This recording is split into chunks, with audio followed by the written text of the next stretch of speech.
പ്രകൃതി ഒരു തുറന്ന പുസ്തകമാണ്. അറിവിൻ്റെ അക്ഷയമായ ഖനിയാണത്. എന്നാൽ ആ അറിവ് ഉൾക്കൊള്ളാൻ ബുദ്ധി മാത്രം പോരാ, ഹൃദയം കൂടി വേണം. അപ്പോഴേ അറിവ് പൂർണ്ണമാകും.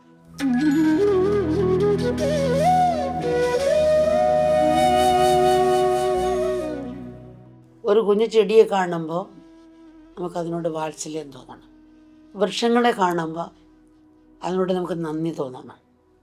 പക്ഷിമൃഗാദികളെ കാണുമ്പോൾ സഹോദര്യഭാവം ഉണ്ടാവണം. എന്നാൽ ഇന്ന് വിദ്യ മിക്കവാറും ബുദ്ധിയുടെ തലത്തിൽ മാത്രമാണുള്ളത്.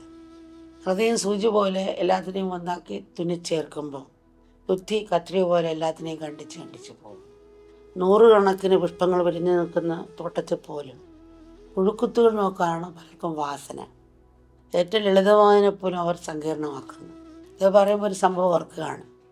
മലമുകളിലുള്ള അമ്പലത്തിലേക്ക് ബുദ്ധിമാൻ എന്ന പേര് കേട്ട ഒരു പ്രൊഫസർ കാർ ഓടിച്ചു പോവുകയായിരുന്നു. ഞാൻ റിവേഴ്സ് ഗിയറിലാണ് അദ്ദേഹം കാർ ഓടിച്ചിരുന്നത്. ഇത് കണ്ട വഴിയിലുണ്ടായിരുന്ന ഒരാൾ ചോദിച്ച്, എന്താ സാർ കാറിങ്ങനെ പുറകോട്ടെടുക്കുന്നത്? അപ്പോൾ പ്രൊഫസർ പറഞ്ഞ്, മുകളിൽ വണ്ടി തിരിക്കാനുള്ള സ്ഥലമല്ല എന്ന് കേട്ട് അതുകൊണ്ടാണെന്ന്.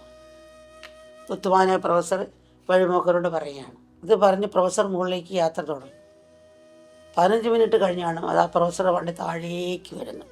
എന്നാൽ എപ്പോഴും റിവേഴ്സ് ഗിയറിൽ തന്നെ. നേരത്തെ കണ്ട വഴിപോക്കൻ ബുദ്ധിമാനായ പ്രൊഫസറോട് ചോദിച്ചു, എന്ത് പറ്റി സാർ, തിരിച്ച് റിവേഴ്സ് ഗിയറിൽ തന്നെ വരുന്നത് എന്തുകൊണ്ടാണെന്ന് വഴിപോക്കൻ പ്രൊഫസറോട് ചോദിക്കുകയാണ്. അപ്പോൾ പ്രൊഫസർ പറഞ്ഞു, അവിടെ ചെന്നപ്പോഴാണ് മനസ്സിലായത് തിരിക്കാനുള്ള സ്ഥലമുണ്ടെന്നും. അങ്ങനെ ആ സൗകര്യം ഞാൻ ഉപയോഗപ്പെടുത്തി.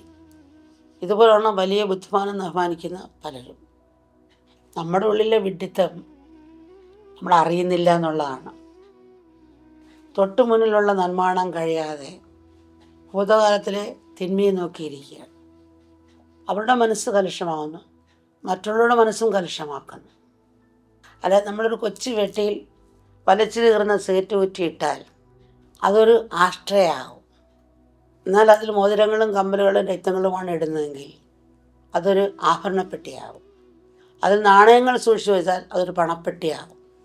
ഉള്ളിലുള്ളത് എന്താണ് അതനുസരിച്ചാണ് പെട്ടി അറിയപ്പെടുന്നത്. ഇതുപോലെയാണ് മനസ്സിൻ്റെ കാര്യം. നമ്മുടെ മനസ്സിൽ നല്ല ചിന്തകൾ, നല്ല ഭാവം നിറച്ചാൽ അത് ദിവ്യമായ ഒന്നായിത്തീരും. മറിച്ച് ദുഷിച്ച ചിന്തകളും ഭാവനകളുമാണ് മനസ്സിലുള്ളതെങ്കിൽ അത് ആസുരീയമാകും. നമ്മളെ സ്വർഗത്തിലേക്ക് ഉയർത്തുന്നതും നരകത്തിലേക്ക് താഴ്ത്തുന്നതും നമ്മുടെ മനസ്സ് തന്നെയാണ്. നമുക്കെല്ലാം അറിയാവുന്നതാണല്ലോ. ഒരു വിഷച്ചെടിയിൽ നിന്ന് വിഷക്കായകൾ പുറത്തു വരും. ഒരു ഔഷധച്ചെടിയിൽ നിന്ന് ഔഷധക്കായകളും ഉണ്ടാകും. മനസ്സിലെ ചിന്തകൾ ഏത് തരത്തിലുള്ളതായിരിക്കുമോ അതുപോലായിരിക്കും നമ്മുടെ കർമ്മങ്ങൾ. അതിനാൽ നമ്മുടെ ചിന്തകളെ നമ്മൾ ശ്രദ്ധിക്കേണ്ടിയിരിക്കും. അല്ലെങ്കിൽ മനുഷ്യനെന്ന പേര് തന്നെ നമുക്ക് നഷ്ടമാകും. ഒരാൾ വിവാഹമോചനത്തിനായി കുടുംബ കോടതിയെ സമീപിച്ചു. ന്യായാധിപൻ ചോദിച്ചു, നിങ്ങൾ എന്തുകൊണ്ടാണ് വിവാഹമോചനം ആഗ്രഹിക്കുന്നത്?